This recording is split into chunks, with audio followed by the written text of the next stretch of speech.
Baik,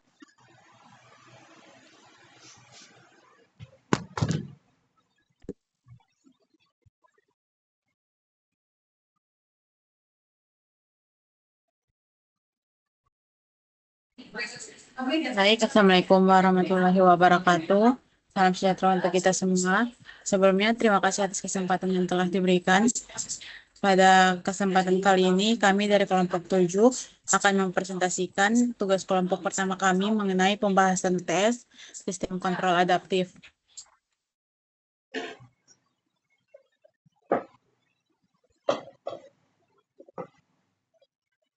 Oke. Dari kelompok 7 sendiri, kami terdiri dari 5 anggota. Saya sendiri, Fitri Ramadhani Rumura, 2023-11-060. Kemudian ada Yoel Glenn Christian Rayaan, 2023-11-154. Dimas Satria Nugroho, 2023-11-215. Suci Vita Harinaki, 2023-11-338. Dan Rifki Aulia Ananda Krisna, 2023-11-277. Next.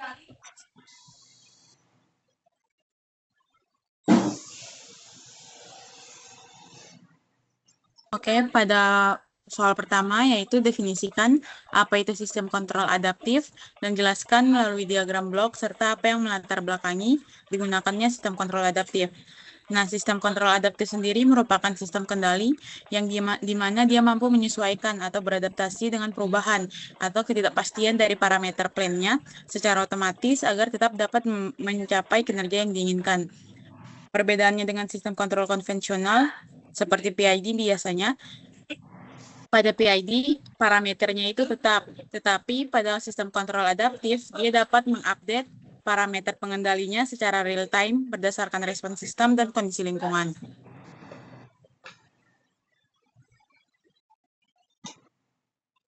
Oke, di sini ada diagram bloknya, di mana dia dimulai dari referensinya atau set point-nya, kemudian dari set point menuju ke summing point. Nah, di summing point ini dia akan mengolah nilai error dari sistem jika masih terdapat nilai error dan disesuaikan dengan nilai set point-nya. Setelah itu dia akan masuk ke adaptive controller. Nah, di adaptive controller ini dia akan mengontrol si plan atau reaktor di sini. Nah, di mana dia di sini dia terhubung dengan parameter estimator juga. Apabila dari plan reaktor ada nilai yang belum tercapai sesuai dengan set point-nya, maka dari parameter estimator itu akan saling terhubung dengan adaptive controllernya untuk menyesuaikan atau beradaptasi nilai-nilai kontrolnya agar sesuai dengan set point yang diinginkan. Kemudian yang melatar belakangi digunakan sistem kontrol adaptif, yaitu kebutuhan untuk mengendalikan sistem yang parameternya berubah-ubah dan tidak dapat dimodelkan secara pasti. Nah, sistem nyata sering mengalami perubahan kondisi seperti beban berubah, kausan komponen, perubahan suhu, bisa juga dari gangguan luar. Jika menggunakan controller biasa seperti PID, performanya itu sering menurun karena pengendali tidak dapat menyesuaikan diri dengan perubahan tersebut. Makanya, sistem kontrol adaptif digunakan agar pengendali bisa diukur, mempelajari, dan menyesuaikan parameternya secara otomatis, sehingga performanya tetap stabil meskipun sistem berubah atau tidak pasti.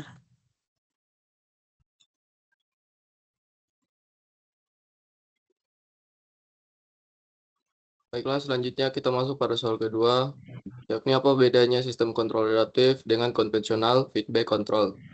Dan jelaskan dengan diagram blok dan buat minimal 5 perbedaan dalam tabel. Di sini bisa dilihat untuk blok diagramnya adalah blok diagram dari sistem kontrol adaptif, yang mana dia mulai dengan set point, kemudian masuk ke blok diagram adaptive control, kemudian masuk ke plan reaktor, dan dari plan reaktor dia akan masuk ke parameter estimator. Untuk blok diagram adaptive controller merupakan blok yang secara otomatis menyesuaikan parameter kontrol berdasarkan perubahan sistem atau lingkungan. Kemudian untuk controller dapat berubah PID, MRAC, atau lainnya dengan parameter yang dapat berubah. Kemudian plan adalah sistem yang dikendalikan, misalnya motor, DC, battery-ter, dan HVAC. Selanjutnya di sini ada gambar tabel dari diagram kontrol konvensional feedback controller, di mana dimulai dengan set point, kemudian masuk ke controller, kemudian proses atau plan, dan dari hasil tersebut dia akan masuk ke sensor, di mana controller memiliki parameter tetap, dan tidak ada mekanis penyesuaian otomatis terhadap perubahan sistem. Jadi konvensional dan sistem kontrol adaptif berbeda. Untuk perbedaannya lebih jelasnya ada di slide berikutnya.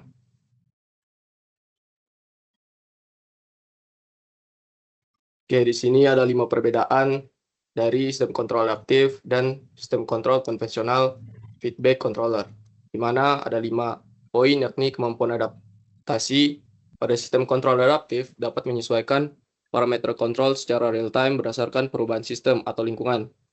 Kemudian untuk di sistem kontrol adaptif, kemampuan adaptasinya parameter kontrol tetap tidak dapat menyesuaikan diri secara otomatis.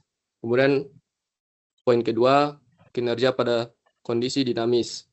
Di sistem kontrol adaptif, lebih robust terhadap perubahan parameter, plan, gangguan, atau variasi beban. Contoh motor DC dengan MRAC, water heater dengan gain schedule. Untuk sistem kontrol konvensional, kinerja menurun jika terjadi perubahan signifikan pada plan atau lingkungan. Poin ketiga, kompleksitas desain. Pada sistem kontrol adaptif, lebih kompleks karena memerlukan mekanisme adaptasi, hukum adaptasi, model referensi, dan penjadwalan gain. Sedangkan untuk sistem kontrol konvensional, lebih sederhana, mudah diimplementasikan untuk sistem linear dan kondisi operasi tetap. Poin yang keempat, aplikasi khas. Untuk sistem kontrol adaptif, cocok untuk sistem dengan ketidakpastian tinggi, dinamika perubahan, atau gangguan eksternal. Contoh HVAC, motor DC, dan water heater. Kemudian untuk sistem kontrol konvensional, cocok untuk sistem dengan parameter tetap dan kondisi operasi stabil. Dan poin yang kelima, contoh implementasi. Untuk sistem kontrol adaptif, contoh implementasinya seperti pada MRAC untuk kecepatan motor DC, gain scheduling untuk suhu water heater, dan kontrol adaptif pada HVAC. Untuk sistem kontrol konvensional, contoh implementasinya yakni PID konvensional dengan parameter tetap, kontrol on atau off, dan kontrol proporsional sederhana.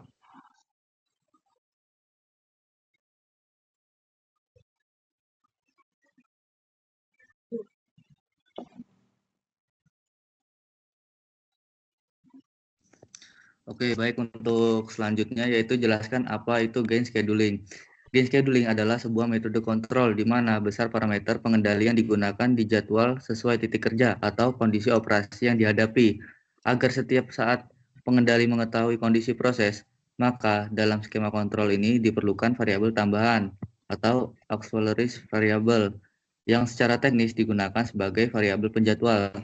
Baik, dapat dilihat dari blok diagram. Yang pertama itu dari set point masuk ke kontrol. Nah, dari controller ini dia akan menghasilkan sinyal kontrol. Setelah itu akan masuk ke proses. Nah, dari proses ini dia menuju dua, yaitu yang pertama itu output dan yang kedua itu operating condition. Nah, dari operating condition dia masuk ke gain scheduling. Setelah masuk ke gain scheduling dia akan menghasilkan controller parameters. Setelah itu dia akan masuk ke controller. Nah, sedangkan yang proses menuju output dia akan di feedback langsung ke controller.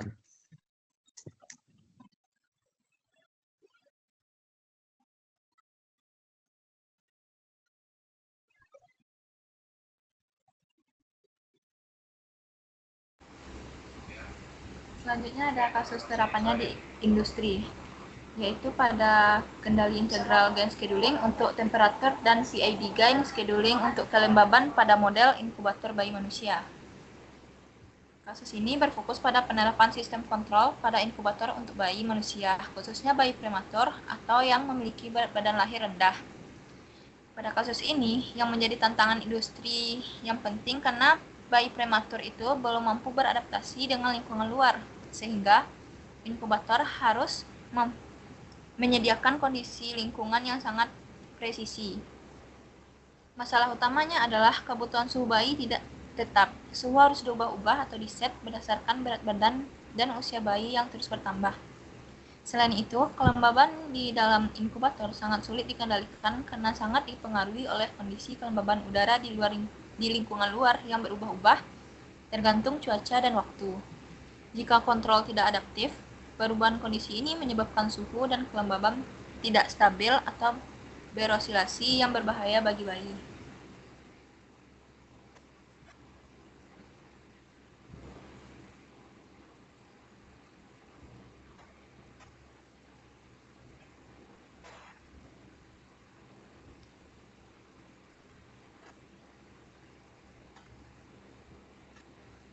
Jadi solusi teknis yang dapat diterapkan untuk mengatasi masalah tersebut adalah menggunakan metode adaptive gain scheduling, di mana parameter pengontrolnya diubah secara otomatis sesuai dengan kondisi operasi yang sedang terjadi.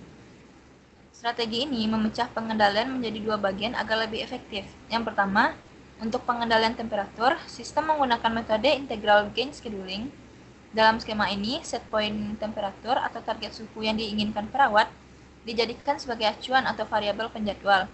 Karena karakteristik pemanas berubah pada target suhu yang berbeda, sistem telah menyiapkan sebuah tabel data atau lookup table yang berisi nilai parameter integral yang berbeda-beda untuk setiap target suhu, mulai dari 29 derajat Celcius hingga 35 derajat Celcius.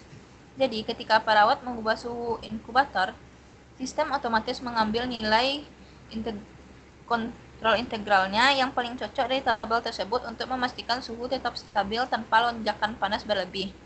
Kedua, untuk pengendalian kelembaban, sistem menggunakan metode PID gain scheduling. Tantangan di sini adalah karakteristik kelembaban di dalam inkubator berubah drastis tergantung seberapa kering atau lembab udara di luar ruangan. Oleh karena itu, kelembaban lingkungan dipilih menjadi variabel penjadwalnya. Sistem nanti memantau kondisi lingkungan, misalnya apakah kelembaban udara di luar 30%, 40%, 50%, ataupun 60%, dan menggunakan informasi ini untuk mengubah ketiga parameter PID-nya secara bersamaan berdasarkan tabel yang sudah ditentukan. Hasilnya, inkubator mampu menjaga kelembaban tetap stabil dan mengikuti target meskipun cuaca atau kondisi ruangan tempat inkubator berada terus berubah.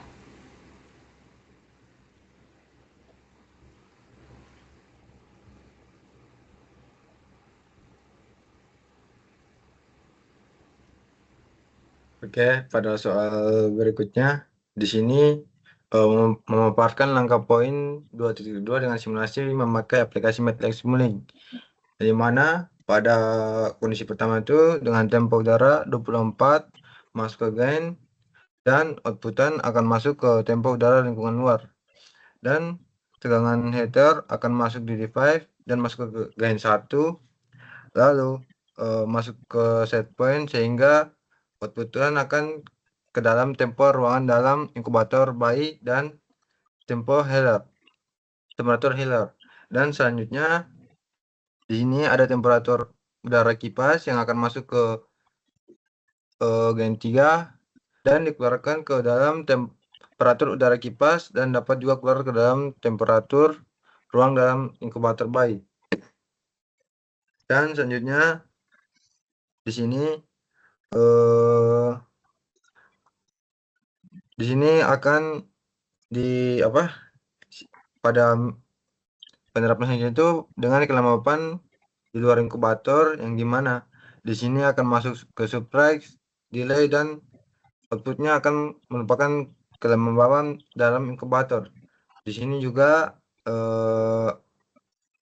tegangan akan masuk ke fungsi transfer ke subtract dan delay sehingga menghasilkan kelembapan dalam inkubator tersebut. Next.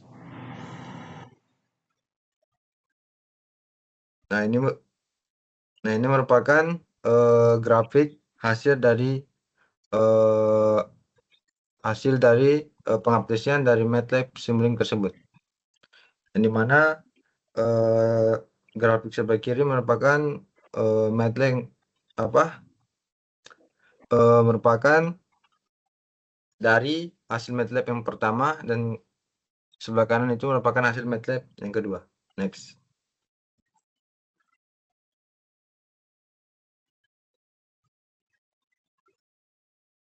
Dan inilah hasil-hasil yang didapatkan dari tes percobaan dalam aplikasi MATLAB Simulink.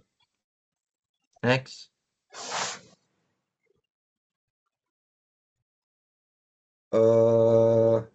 Ini merupakan sumber daftar pusaka. Dan sebelumnya terima kasih, kurang lebihnya mohon dimaafkan. Assalamualaikum warahmatullahi wabarakatuh.